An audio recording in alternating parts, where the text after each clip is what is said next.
Well, we've been asked by police and Crime Stoppers to keep our eyes peeled for some of the country's most dangerous, violent, perverse and wanted criminals. Operation Rome aims to capture these wanted criminals, and their faces are on our Facebook page. On the line I have Peter Price of Crime Stoppers.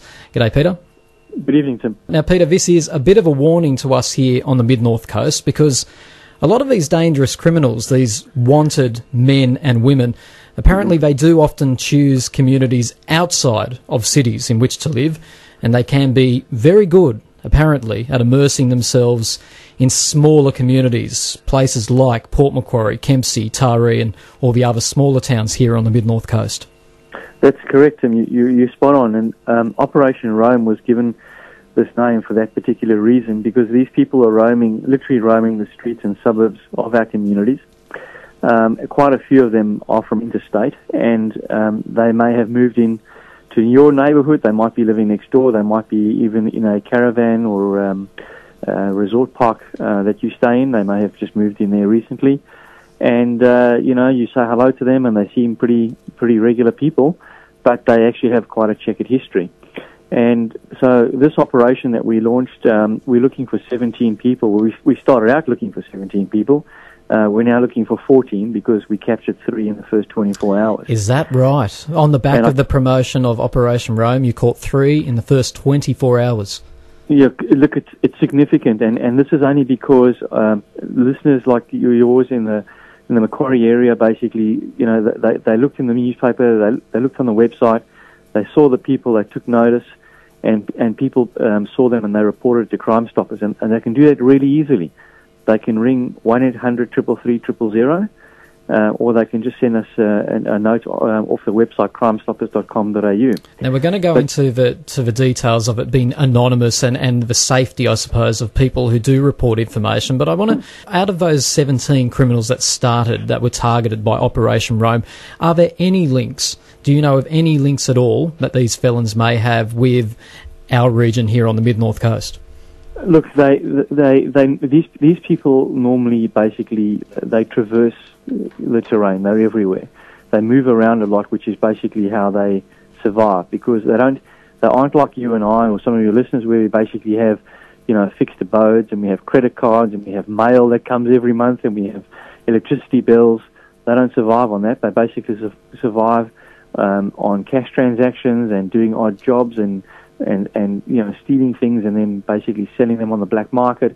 And so they do move around a lot. And so I can't say specifically, that there'd be 6 people in your area, or there'd be 60 in your area, or there'd be even 1 in your area. But the chances are that these people move around. And so... and the fact is, Peter, that here on the Mid-North Coast, we're a bit of a transit area. We're pretty much halfway between Sydney and Brisbane. And as you've already mentioned, these people who are on the run, they're very good at immersing themselves in smaller communities. And that's correct. And what I've noticed about some of the people on the list is some of them are slick operators. They've already been known to be able to earn people's trust fairly easily. Yeah, that's right. And they... these guys are accomplished fraudsters, so they like con men. They will basically con you into being their friend. They will con money out of you, and things like that. There's identity theft involved, deception, and we don't want people who live in country towns or regional towns or regional communities to succumb to this kind of criminal behaviour if we can help it. Now, we've got the photos of these criminals on our Facebook page and on our YouTube channel as well. And I know Operation Rome is all about getting these images out into the public domain, because they're good images too. They're not. I've noticed not many of them are too grainy. They're good quality images. Obviously, it is the public that holds the key to the capture of these people as much as police work. It is, and I'll tell you the thing is that we are 21 million Australians, and there's 45,000 police in Australia. So we can't possibly expect the police to do all of the work on their own. So we're just saying to people, look, you have 2 eyes, 2 ears, look around, notice what's around you, but whatever you do, never approach or apprehend these people directly. No, let's get on to that safety point of view. We can, on one hand, this operation aims to get people revved up, a bit excited about the possibility that we all need to be one big neighbourhood in recapturing these offenders. But on the other hand, this isn't just about fraudsters. You mentioned fraudsters before. I've looked at the list. We're talking some very dangerous characters. Look, they are. I mean, there's pedophiles involved and people who've committed acts of grievous bodily harm, assault, robbery. So, I mean, these are not these are people to be very wary of. These are not your local buddies. They might pretend to be your local buddies, but they're most certainly not. These are hardened criminals. I noticed one of the people on the list is Graham Jean Potter. Has he been recaptured yet? No, we're still looking for him. Can I just give a bit of background about him, Peter, if you don't mind, because people will probably know who he is. He's been known to go to some extreme lengths to evade capture. He's even apparently been known to wear a fat suit and dye his hair to disguise his identity. He's notorious, of course, for cutting the head and fingers off a young Wollongong girl, I believe back in the 80s or early 80s, somewhere around that era. Like I say, dangerous characters. That's correct. And the thing is, this operation, looking for these kinds of people, has actually been tried and tested before, because Australian police, together with Interpol, ran an operation like this for the last 2 years, 2009 and 2010, with Interpol across the globe, in the largest fugitive hunt in the world ever undertaken. And during that period, what I'm about to tell you will actually, you'll knock your socks off. During that period, 36,000 people were arrested. 36,000 people? I'll just say that again, 36,000 people. That's a lot of bad people off the streets. That's a lot of bad people off the streets. Some of them, but this is what happens when law enforcement teams up with the community. Yeah, the cops can't be everywhere. They just can't be. Now, I notice there's a couple of women on there. I want to take the next step to, now, let's say people do have information. Let's get down to the nitty-gritty. There are rewards involved with Operation Rome and for information that leads to the capture of some of these people. I know the rewards vary, but there is also anonymity promised and assured. So walk us through those two things. Okay, so a key charter of Crime Stoppers, not only in Australia, and for those people who don't know, but Crime Stoppers is a worldwide organisation, and part of our charter is to guarantee informant anonymity. It's guaranteed.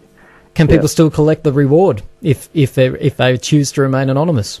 Correct. We have a system in place which allows us to basically provide the reward to those informants in a very discreet way, which still protects their anonymity.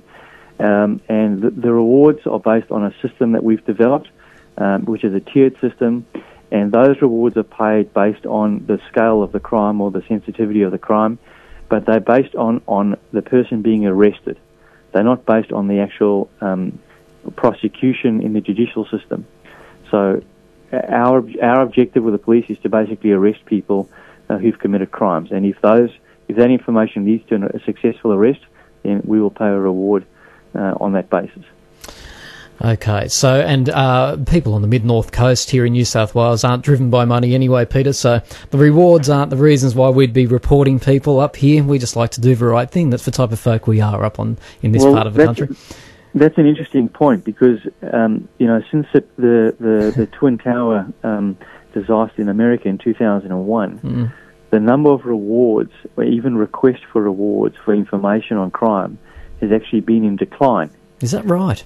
Since 2001. People's sense of moral justice has increased. Correct, and their sense of community. And they said, no, we just want to do the right thing. We're not really interested in a few $100 here or there. We're not interested in that. What we're interested in doing is we're interested in doing what's right for our community. Wow, what an interesting fact. Well, look, Peter, thank you very much for our time, and I'm glad we got to promote Operation Rome. I really do believe on the mid-north coast, because of where we are situated, we could be a place where we particularly need to keep our eyes peeled. So I thank you very much for your time tonight. My pleasure. Good evening. Thank you. And that's Peter Ryan there from Crime Stoppers. Now, I'll just run through very quickly some of the people on this list. You can go to our Facebook page and YouTube to have a look at these ugly bunch of characters.